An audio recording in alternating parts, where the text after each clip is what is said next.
Namaskar children. In the continuation of the previous class, the next type of standing plan we are going to discuss today. So, the next type of standing plan is method.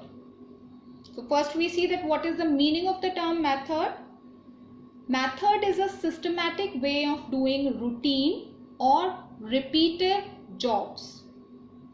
It deals with a task comprising one step of a procedure and specifies how this step is to be performed.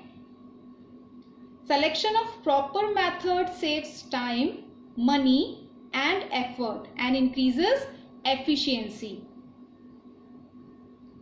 So, methods can be defined as formalized or systematic way of doing routine or repetitive jobs. The managers decide in advance the common way of doing a job so that there is no doubt in the mind of employees. There can be uniformity in action of the employees, and these help in applying the techniques of standardization and simplification. The technique which we have done in chapter number 2. It acts as a guide for employees. Method deals with tasks comprising one step of a procedure and specifies how this step has to be performed. Selection of proper method saves time, money and efforts and increases efficiency. If the common way of doing the job is not decided in advance, then there will be confusion and comparison will not be possible. For example, methods of valuation of stock, methods of production, follow straight line methods of depreciation. So, here for valuation of depreciation, whether to use the straight line or diminishing balance method of depreciation, this has to be decided that which method will be best for the company. So, in this standardized way in which task has to be performed, selection of right method saves time, money and increases the efficiency. And the methods may also vary from task to task. It depends on the task that which method has to be applied by the manager.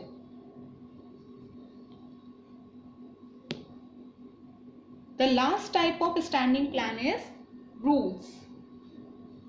Rules are specific statements of what should or should not be done in specific situations. They do not allow any deviations. Rules are made for the purpose of creating discipline in the organization. Okay, so rules spell out special actions or non-actions of the employees. There is no discretion allowed in rules. They must be followed strictly, and if rules are not followed, then strict actions can be taken against employees who are disobeying the rules. So rules are spelled out to create the environment of discipline in the organization. For example, there can be the rule of no smoking in the organizations. So rules generally guide the general behavior of the employees, and employees cannot make any changes in them. If we talk about the features of rules, so code of conduct or general instructions in any organization, these specifies what to do and what not to do. These are rigid, stringent and compulsive in nature. They are usually the simplest type of plan. Okay, here some of the examples are also given, that no admission without permission, using mobile phone during office hours is prohibited. So these kind of general rules can be made by the organization, and these rules has to be supposed to be followed by all the employees as well as of the workers of the organization. Okay, now the next type of single use plans. These were the standing plans. Now we are going to discuss about the single use plans. The two types of single use plans are there, programs and budgets. So programs are detailed statements about a project. Program may be taken as a combination of policies, procedures, rules, tasks, human and physical resources required, budgets, etc. The same program may not be used for achieving other goals.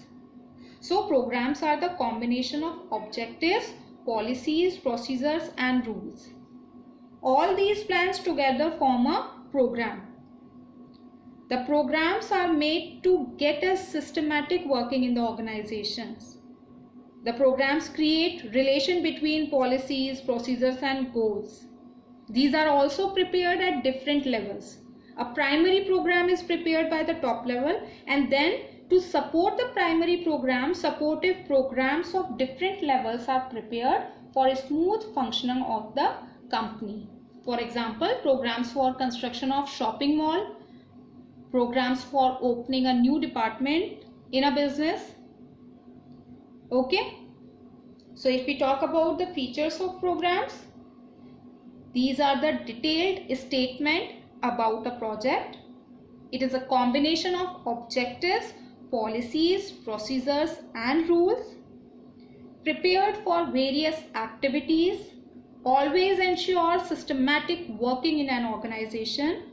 It includes minute detail are worked out its procedures. Okay, so these are the different features of the programs. The last single use plan is budget. Budget is a recorded plan of action expressed in quantitative terms. It may be expressed in time, money or physical units. It is an instrument of both planning and controlling. Budget preparation involves forecasting, therefore it comes under planning. Budget is a control device because budget helps to compare actual figures with budgeted figure and take corrective actions if necessary. So it is a statement of expected result expressed in numerical terms. In budget, the results are always measurable and most of the time these are financial in nature, but it does not mean that company prepares only financial budget. Along with financial budget, capital budget is prepared to find out the expected capital requirement. Operational budget is prepared where instead of finance, hourly units are used stating expected hours the employees will be working. Budgets are prepared by managers at every level and lower level managers generally prepare operational budgets. Here the example is given, the cash budget, sales budget. For example, the sales budget is supposed to be made in this situation, the sales in unit, price per unit, total sales budget, then we can derive. So if we talk about the features of budget, these are the statement of expected result expressed in numerical terms. Serves as the standard for measuring and comparing actual performance. Quantifies future facts and figures. Budgets are prepared by managers at every level and it is a controlling device from which deviations can be taken care of. Okay. So these are the different types of plans and this is your chapter number 4, planning. Do the given case studies as well as the questions which are already given your NCERT, because the cases which are given in the NCERT are very important. Thank you.